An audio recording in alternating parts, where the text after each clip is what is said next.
पल की देर लगाई।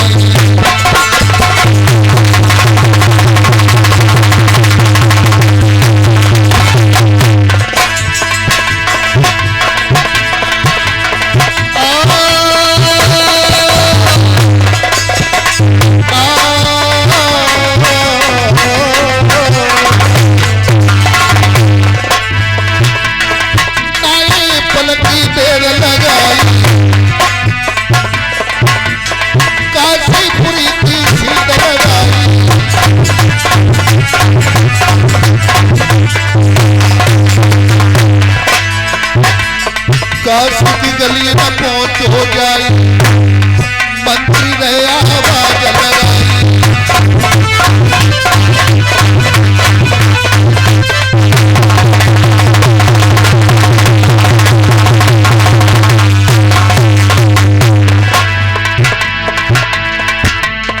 मंत्री आएंगे, गलियन में आएंगे, रहे आवाज लगाई है मेरी।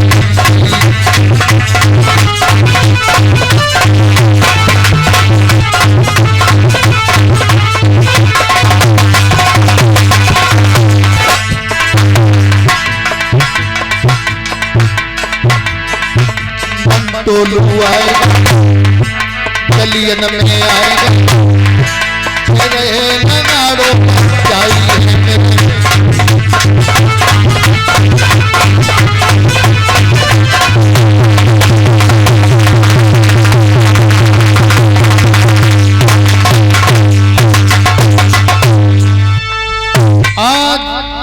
काशीपुरी की तरफ चला है और मंत्री जब काशी की गलियों में पहुंचा है ठीक आवाज लगाई। आलू ले, भिंडी ले, तुरैया ले, बैंगन ले, भटा ले, कनीले ले, खीरा ले। ये आवाज नहीं थी बेटा। कौन सी थी? दूसरी आवाज थी। राजा के मंत्री ने आवाज लगाई कि हे काशीपुरी के ब्राह्मण देवो, आप लोगों को महाराज जेवर राय बुलवा रहे हैं, जो उनके भविष्य के बारे में बताएगा उसे भारी इनाम दिया जाएगा। तो काशीपुरी से एक नहीं बल्कि 10-20 ब्राह्मण तैयार हुए। 10 और 20 ये तुम्हारा 30 ब्राह्मण हो गए। ऐसा नहीं, 10-20 का अर्थ केवल हुआ 20 ब्राह्मण। अच्छा। और जब ये तैयार हुए, तैयार होकर के ये ददरेबाद धाम की तरफ चले, अपनी अपनी पत्रा लेकर के चले। लल्ला दीपक कैसे चले? कैसे? लंबी लंबी दुतिया वाले, लंबी लंबी चुटिया वाले ब्राह्मण चले। इनमें है का दे? इनमें? इनमें ब्राह्मण एक भी नहीं है। अच्छा। यहाँ तो केवल एक ही ब्राह्मण है। आइए देखें, चुटिया है। अरे एंटी चुटिया तो नहीं रखा, तो एंटी ना रखा। आज चले हैं ब्राह्मण लोग।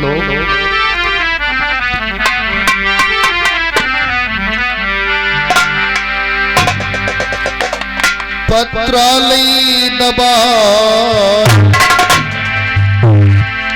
ए पत्रालय दबा, चले हर साई न देर लगाई। ओ काशीपुरी से ददरेबा की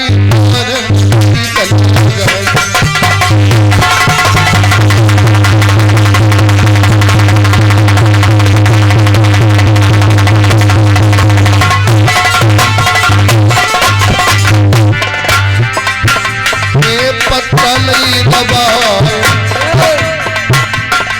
पत्रालय दबा, चले हर साई न देर काशीपुरी से ददरेबा की और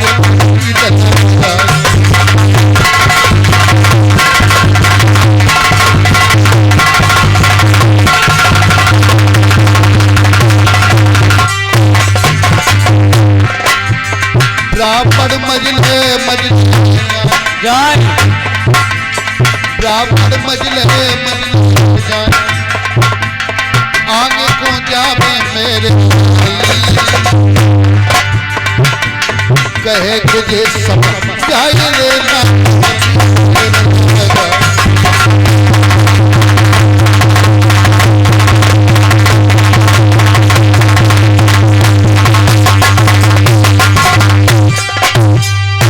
आज काशीपुरी की तरफ और जब वहां से ब्राह्मण चले हैं ददरेवा धाम की और दर मंजिल तय करते हुए कई रोजों में ये ददरेवा धाम में पहुंचे। ददरेवा में महाराज जेबर राय का दरबार लगा हुआ। दरबार में ये ब्राह्मण पहुंचे तो राजा जेबर उन ब्राह्मणों के लिए आसन बिछवा देते। आज जब आसन बिछवाए गए तो राजा जेबर आज पूछने लगे, हे काशीपुरी के ब्राह्मण देवों, हमारे और हमारी रानी के भविष्य के बारे में बताओ, कोई संतान है या नहीं है? महाराज, मैंने आपके भविष्य के बारे में देखा है। हमारे भविष्य के बारे में क्या देखा है? महाराज, आपके एक जन्म कहा, तुम्हारे 7 जन्म तक कोई बेटे का फल नहीं है। आज जब काशीपुरी के ब्राह्मण देवों ने कहा कि महाराज तुम्हारे एक जन्म छोड़ो बल्कि 7 जन्म तक कोई संतान नहीं है, राजा जेबर उसी समय सभा के मध्य में रोने लगते हैं। आंखों में आंसू भरा है। राजा जेबर कहने लगे, रानी कैसा मेरा भाग, कैसी मेरी किस्मत जो 1-2 जन्म छोड़ो बल्कि 7 जन्म तक कोई संतान नहीं है। रानी मैं क्या करूं? मुझे प्रजा के लोग निर्वंशी राजा कहते हैं। भक्त जनों, जिसके संतान नहीं होती है उसके हृदय से आप पूछिए उसका क्या हाल होगा। भक्त जनों, हमने अपनी आंखों से देखा कि संतान के लिए इंसान कितना दुखी होता है। लेकिन लला दीपक, आज के संसार में व्यक्ति किसी न किसी बात से हर व्यक्ति दुखी है। सर्व सुख किसी के लिए नहीं है। कोई संतान के लिए दुखी है, कोई अपनी संतान से ही दुखी है। कोई किस लिए दुखी है? ये मोबाइल नहीं बजाओ भैया। कोई तो संतान के लिए दुखी है, कोई अपनी संतान से दुखी है। ऐसी ऐसी संतानें हमने देखी जो माता पिता को गालियां तक देती है। अंदाज लगाइए, जिस माँ बाप ने तुम्हें पाला, पाल करके बड़ा किया और तुम माँ बाप को गालियां देने लगे। एक माँ अपने पुत्र से कहती थी, अरे लाला, तुम्हारी सुंदर जैसी काया, सोने जैसी काया, इसलिए हमारी बात सुनो लाला, जे तम्बाकू मत खाओ करो, बीड़ी मत पियो करो, जो तुम्हारी सुंदर सी काया खराब हो जाएगी, ये मुरझा जाएगी।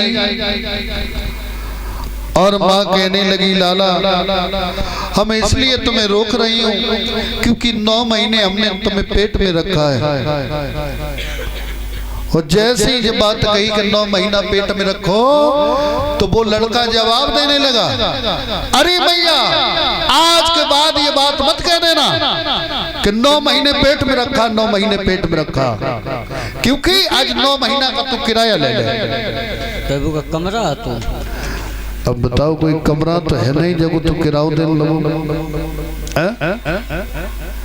माँ बाप के लिए हम आप अपने खाल की जूतियां बनवा दें फिर भी उनके कर्ज से उद्धार नहीं होंगे।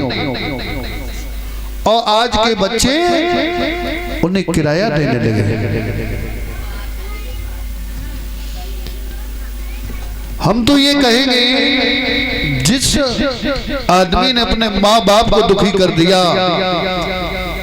उसे भगवान भी दुखी कर देगा। अगर माँ बाप को आपने उन्हें खुश नहीं कर पाया, उनका दिल दुखा दिया, तो भगवान आपको कभी माफ नहीं करेंगे। बोले सच्चे दरबार की, बोले गुरु गोरखनाथ की। आज भक्तों राजा जेबर और रानी बाचल सभा के मध्य रो रहे हैं, बिलख रहे हैं मेरे भैया।